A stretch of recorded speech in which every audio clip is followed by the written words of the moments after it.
Hi, this is Raymond Rose. Thank you for joining me today. I am going to talk about the 10 things that I've discovered about myself that have been able to put me in a really good position in life, and I have a reasonably good level of wealth, and I live a very, very happy life. And I put a list of 10 things together that I believe has been most beneficial for me personally. I'm going to share with you those 10 things right now. But first, real quick, if you're a first-time listener to my channel, this is an audio podcast only. There's no videos to watch. I just want you to relax, maybe grab a pad and paper, take some notes along the way. I've got some valuable information to share with you. What are those 10 things? Number one, budgeting. I've always been one that kept a budget. I think partially because of the fact that I was always involved in supermarket management, and part of my responsibility was to always work a budget. How much I was planning on bringing in regarding sales for the week, and how many man hours I was going to spend, how much money it was going to cost me to pay all those people, what the cost of goods was going to be. I always had to put a budget in place in managing the supermarket, and it's the same thing in my personal life. I've always created a budget. I always had an idea of how much money was coming in, how much money was going to go out, how much money I needed to save every single week or every single month.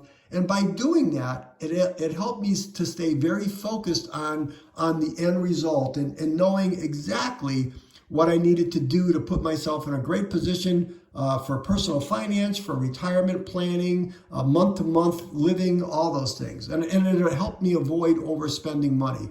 So budgeting was critical. And if you go back and scroll through my podcast, you'll see that I've got a podcast regarding why everyone, including you, needs a budget. I don't care how much or how little money you have, or how much or how little money you earn. Everyone needs a budget. Listen to that podcast. Number two, saving money regularly. Everyone needs to set aside a portion of your income for savings every single month. Everyone should have an emergency fund. That's critically important. I talk about that often in my podcast. And then you want to be saving for short-term goals and long-term goals. So number two, you got to save money. Number three, this is a big one. You gotta live within your means. You gotta spend less money than you earn.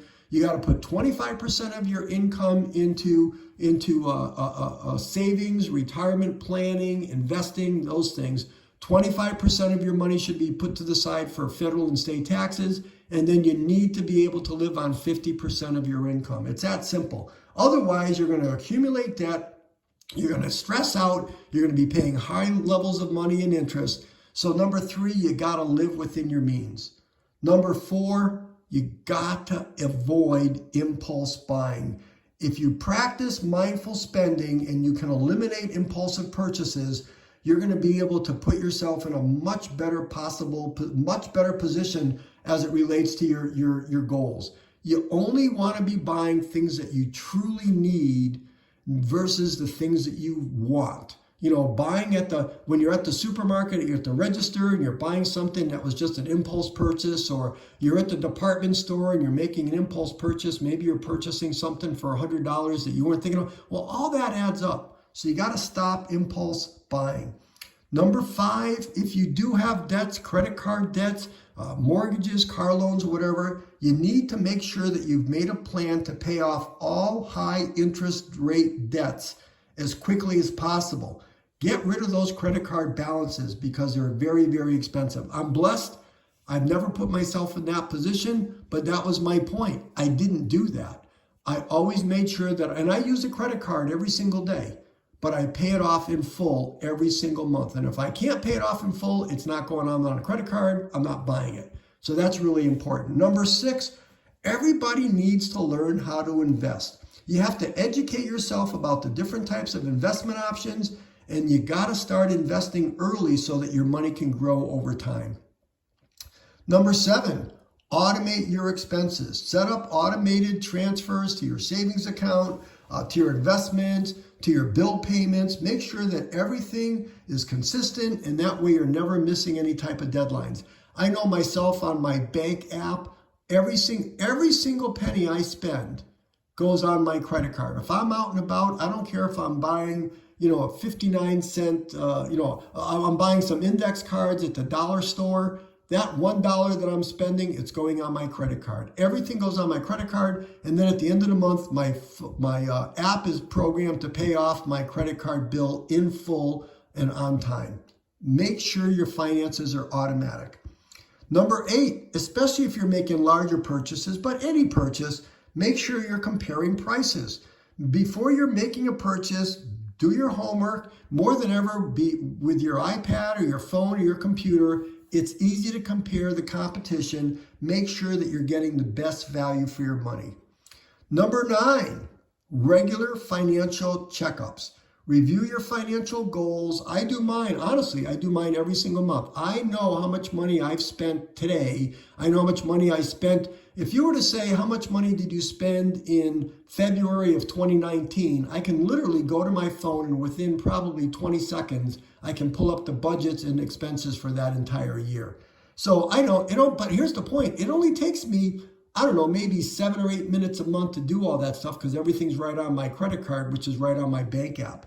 So you need to make sure that you've got financial goals, you're budgeting, you're coordinating your progress, you're regularly doing your financial checkups, and you got to make sure you're staying on track. And that's why in one of my previous podcasts, you'll hear where I talk about an emergency fund. You got to make sure that you've got money put to the side so when an unforeseen situation comes up, you're not scrambling. You're ready for those unusual positions that you might find yourself in. And then lastly, as a follow-up to that, make sure that you're continuing your financial education. Keep learning about personal finance and understand how investing works, money management. You got to be making informed decisions, and you have to be able to adapt to the changing economic conditions. More than ever, it's getting very complicated out there, and you need to put yourself in the best possible position. So again, one of those 10 successful money habits, here you go. Number 1, budgeting. Number 2, saving money regularly. Number 3, you have to live within your means. Number 4, avoid impulse buying. Number 5, prioritize your debt repayments. Pay off those high credit cards first. Number 6, invest wisely. Number 7, automate your finances. Number 8, compare prices before purchasing. Number 9, get regular financial checkups. And number 10, learn about finance, continuing your financial education. Remember, if you can develop these habits, it takes a little bit of time. You need to stay laser focused. You need to become consistent. It's important to tailor these habits to your particular circumstances and goals. And you need to be patient with yourself. But write all these things down. Listen to this podcast several times, or like I said, take some notes. Read those notes every day if you have to. But you need to put yourself in the best possible position. And if you listen to my other podcasts, you'll see that when you're able to do the things that I just mentioned to you, you'll live a much happier life. You won't have stress, no anxiety. You won't feel obligated to others. You'll be in the best possible position. But it takes a little bit of time. It takes focus. And typically it takes you just changing some of those habits that you've ingrained over the last 10, 20, 30 years. So that's it. I hope you found this information really valuable. I appreciate you listening. As a reminder, I make a short podcast like this every single day on a variety of subjects. I'm always doing my best. I get to the point. I don't waste a lot of your time. I'm hoping you found this information useful. If you would please, I'm going to ask you these quick things. Number 1, subscribe to my channel for lots more useful information. Number 2, give me a thumbs up so that you'll like this podcast. Number 3, share this podcast with your family and friends. And then number 4, if you would please comment and go through my other podcast. I think there's some really fun and useful topics that you would enjoy. So that's it for today. Again, I appreciate you listening. This is Raymond Rose. I'll talk to you tomorrow.